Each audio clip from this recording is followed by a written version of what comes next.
Hello, ladies and gentlemen. This is Joe Sharp, Fathom Realty, sharpeyforhomes.com. Wanted to do a video starting with some basics. Let's say you want to buy a house. That's fantastic. Or let's say you're a new agent and you want to help someone buy a house. Well, how do you go about doing it? Well, it always starts with a purchase agreement or an offer, okay, in writing. And yeah, you can say something verbally, but verbal offers don't tend to last, and they tend to change frequently. So it's always better to put it down in writing. Now, realtors, real estate agents are not lawyers, so we can't write contracts out by hand. Every agent, at least in the state of Michigan, needs to work with a preset form. What you have on the screen here are two purchase agreements from different board of realtors. So it's really important that you understand the different facets of what goes into writing an offer and what's important and how the terms can change and make your offer stronger or weaker depending on what scenario you're in. So I thought we would go over some of these purchase agreements and talk about it, give you an idea of what goes into making an offer. So like I said, we have two purchase agreements. I'm not going to discuss which boards they're from, but they're a very different set of terms in each one. Some are similar, of course, than others, but there are some differences that are important to recognize. If you are a buyer who's working with an agent who hasn't explained each set of terms, ask them to, okay? They should be able to. If you are a new agent who just got licensed, this might be a very helpful bit of information for you. So please watch until the end and ask any questions in the comment section or shoot me an email. I'm always available to help. Okay, so let's get into it.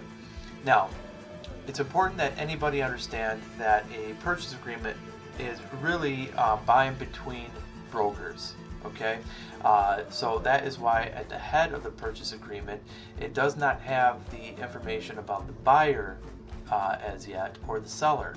Okay, the agents are acting as agents of the seller, and if you are a agent who's working on behest of a buyer, then you are their agent. You're acting for them, and the listing broker, generally speaking, is in charge of taking the commission from the seller and distributing it. Okay, so that is why the purchase agreement begins generally with the listing and selling broker. So the listing broker has the listing, that's the seller side, and the selling broker is the one who's basically procuring the sale, so bringing in the buyer to make the offer. So that's how we start in both cases here. And there are many different kinds of purchase agreements, different forms, but generally speaking, they all start with this information. Now I'm going to start with the one on the left here. And so we're going to scroll down a little bit and talk about the description of the property. Okay, you are going to, of course, want to describe the property in detail. I would recommend using the legal description, which is not the tax ID. Yes, the tax ID is a very important bit of information, but it's not complete. I would use the official legal description. Yes, sometimes it's long. If that's the case, describe the full length of the legal description and maybe the other comments. Okay, make sure it's correct. Double check it.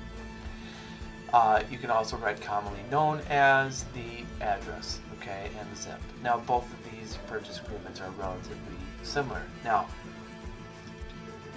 they all contain verbiage that anything generally affixed to the property somehow with a bolt, a nut, a screw, okay, is going to stay, unless it's specifically excluded from the listing And you can look at that in the exclusions, generally in the MLS, or you might want to also check the description. Some agents will put it in the description and not make it excluded in the proper data field. Now, if you want to add anything to that, this would be the opportunity in the left side.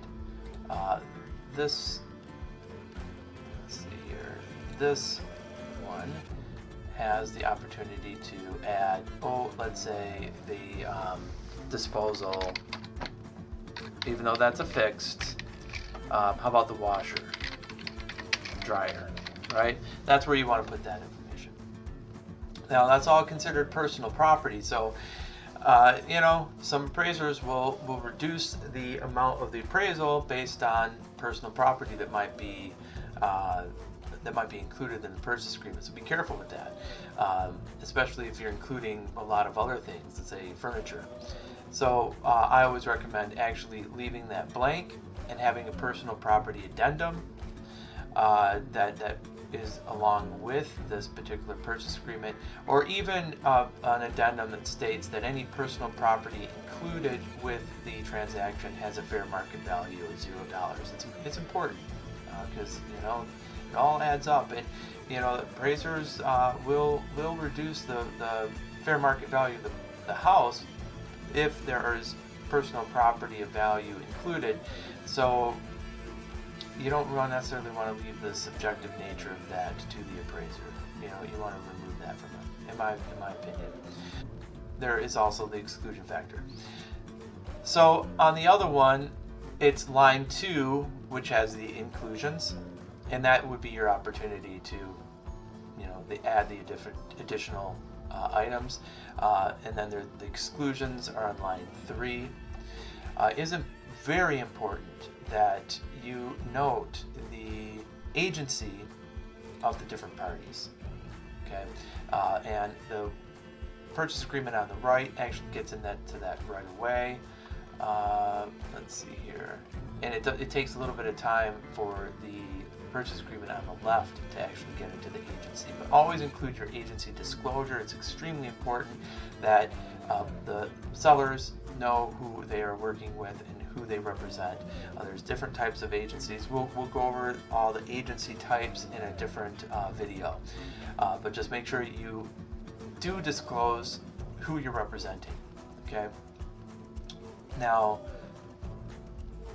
if you're a buyer, also you need to know, right, who you're working with, especially if you don't have a buyer agent and you go to an open house and the person there could be a sub-agent for the seller, they could be the listing agent for the seller.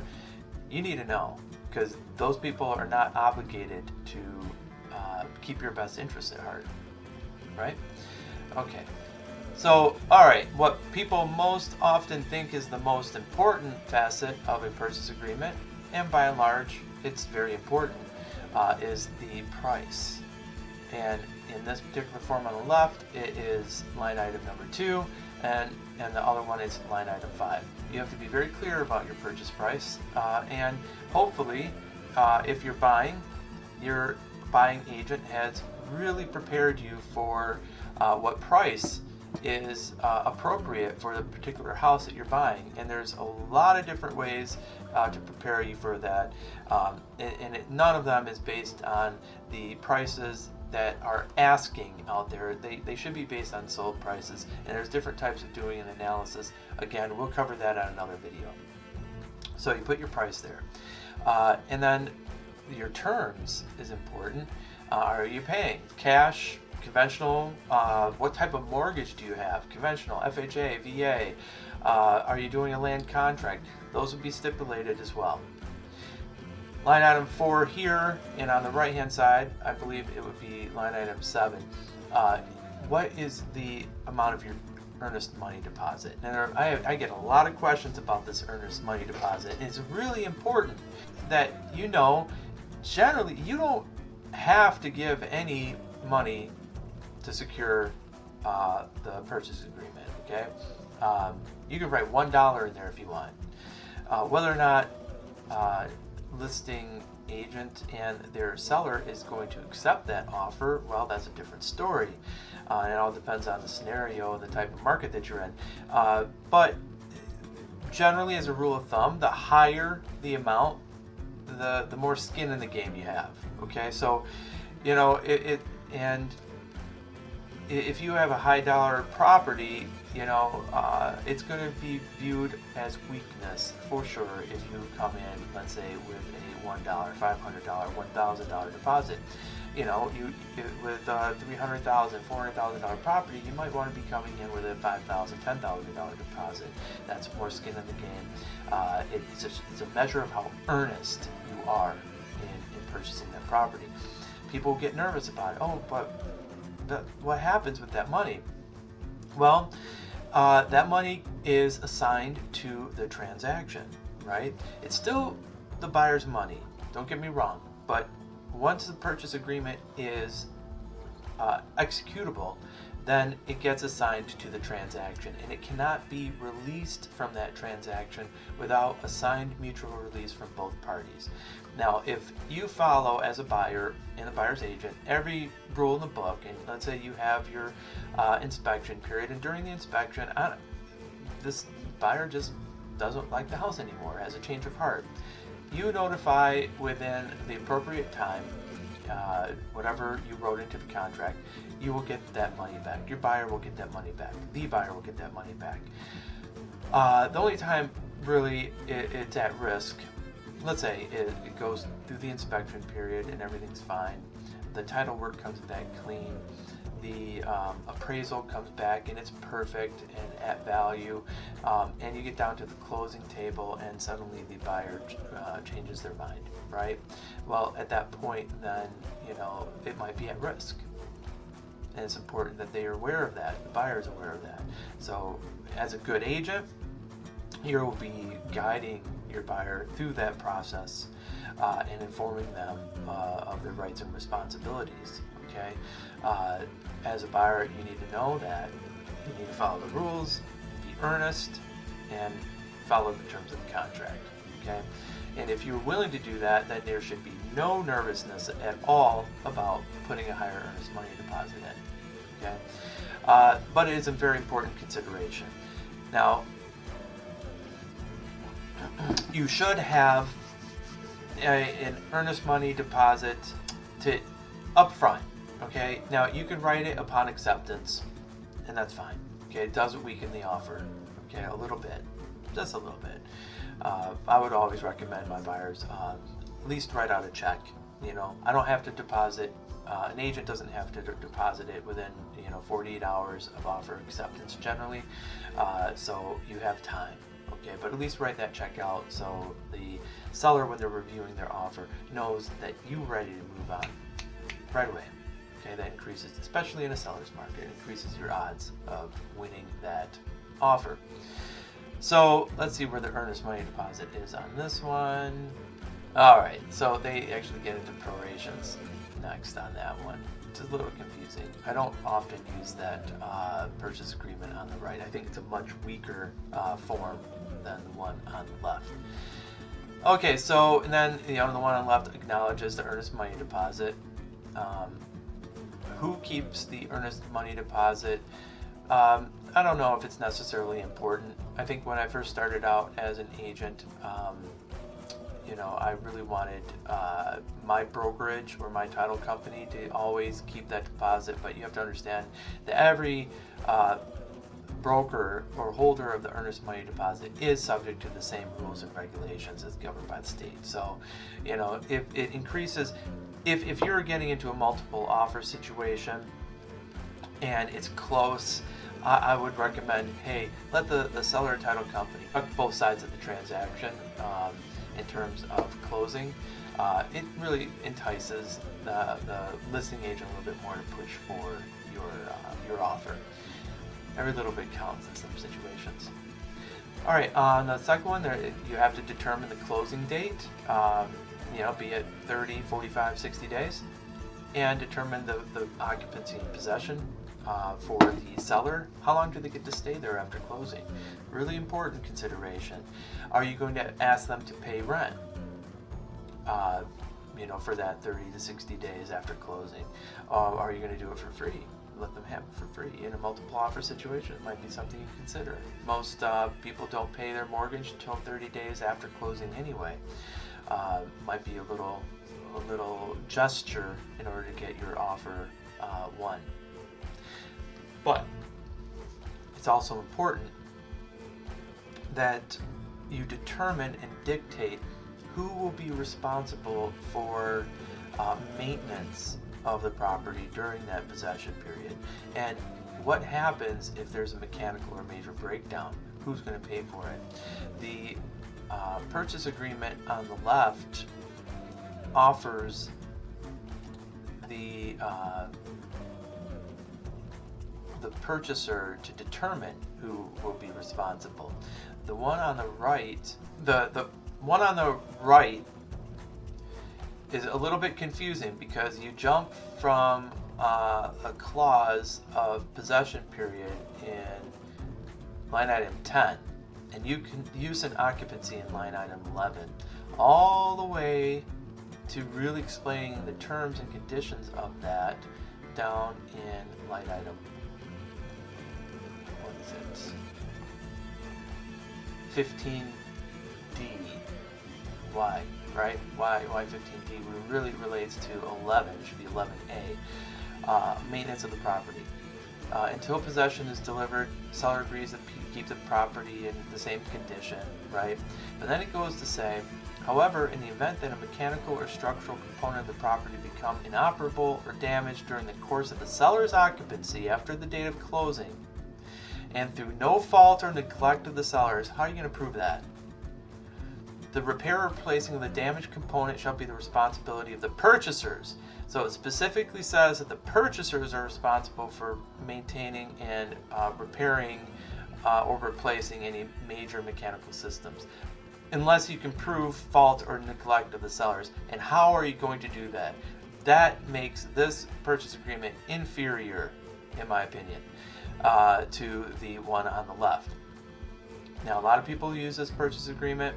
You have the opportunity to change that, but I think it really weakens the purchase agreement for the buyer. Sellers will love it. Okay, so let's clarify exactly what we're talking about when we talk about the maintenance of the property. Let me see if I can scroll. Here we go. All right, so here's a major difference between the two purchase agreements. The line item 15 for the purchase agreement on the left specifically states that the seller is responsible for maintaining the property in substantially the same condition as it were as of the date of the purchase agreement, inspection, so on, and will be until it's vacated. So they're responsible to keep all systems in working order until the property is vacated and keys are surrendered. So that means even through the possession period. This is a fantastic thing for the buyer. Okay. The other one is the opposite. So again, this is a basic primer on these purchase agreements and the differences. So as a buyer, you need to read these, and you need to read them thoroughly along with your agent, so you are clear about your rights and responsibilities. Okay, and with that said, let's move on. Okay, because that's enough about possession period, I think, for this video, which is already getting a little long. Okay, so what are some other considerations? Well, you have the right to get a home warranty plan. There are different plans with different things that are covered, different prices. So ask your agent about them. They can afford you a little peace of mind, especially if you have a furnace that might be 15, 20 years old, right? Or some other system that might be on its last leg. Be aware of those things. The purchase agreement on the left, you have the option as a buyer to have the seller pay for sewer and water charges up to closing or through their possession period. Okay, and let's see, where does it say that on the other one? Okay, it would be under I of line item 15, a completely different paragraph, and it says, specifies the water bill shall be paid by the seller until the date of closing or possession, whichever is stipulated in paragraph 7 above. So let's see what they have in paragraph 7.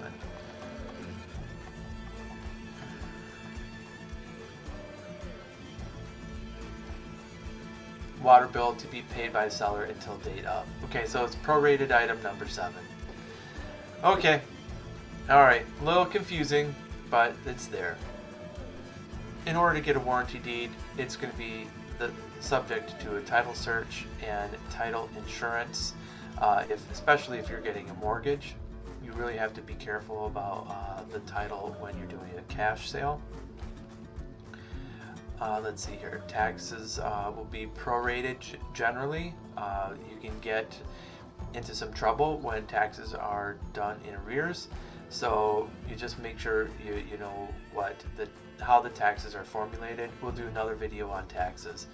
Another important thing are assessments and condo association charges. Who's going to pay them? Who's going to pay them through the possession period? Let's see. Utilities, generally gas and electric, will be shut off at closing or through the date of possession. So you want to make sure you have something as an agent. Make sure you have those phone numbers for your buyers. Come on, so they can get all that stuff set up without too much headache. All right, so seller's disclosure statement. That's going to be another video. Okay, but as buyer, make sure you read that disclosure statement. It's extremely important that you're not just looking at it and signing.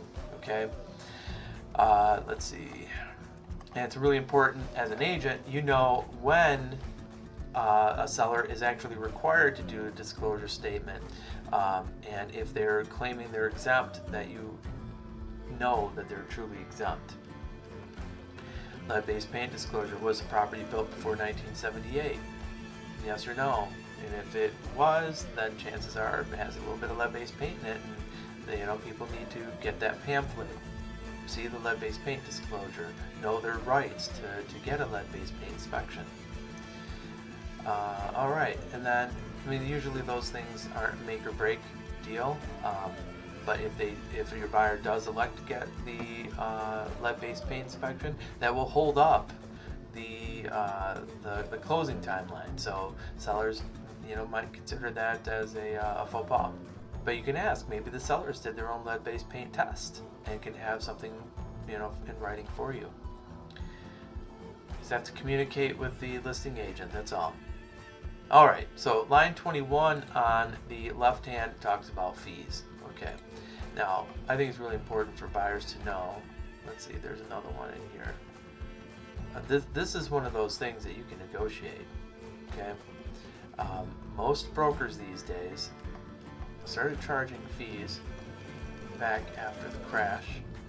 They call it a transaction fee or a broker fee, and there it is. And on the right hand side, it's line item R. Okay. That, I think, in my opinion, is completely negotiable. All right. The seller generally is responsible for paying the buyer agent commission. If there are fees that are tacked on to it, then that's additional fees to the buyer. Generally, it's called a junk fee. Okay. VA loans will not let the buyer agent or buyer brokerage charge the buyer a fee. There's a reason for that, because the fee is not necessary.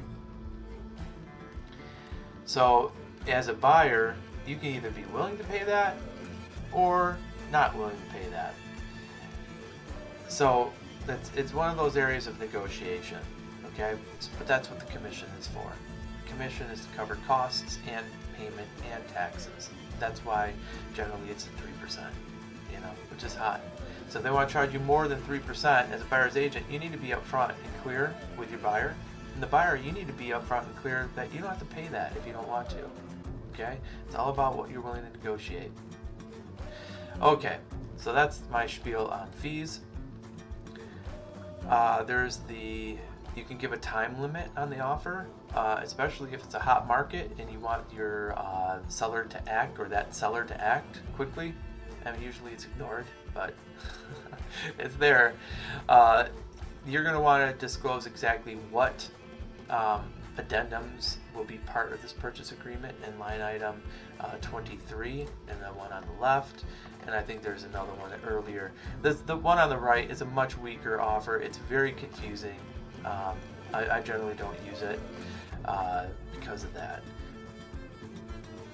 And there would be, I think it was towards the beginning, which offer or which documents would be included with this here. Yeah, there it is. Attachments number 12. Here it's number 23. It's really important as a buyer you know whether or not that property is in a floodplain.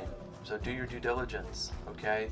And if it is, then you have a right to see that certification with a certain amount of time. You got to specify that in the contract. Is there a septic or well on this property? And if so, is it a requirement of the county in order to have it inspected, right?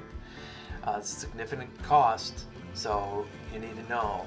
And what happens if there's an issue or not, who's going to pay for it, needs to be dictated in the purchase agreement up front. Don't wait. Don't wait. It'll just get you into a jam. I promise you. You know, to dictate those terms up front.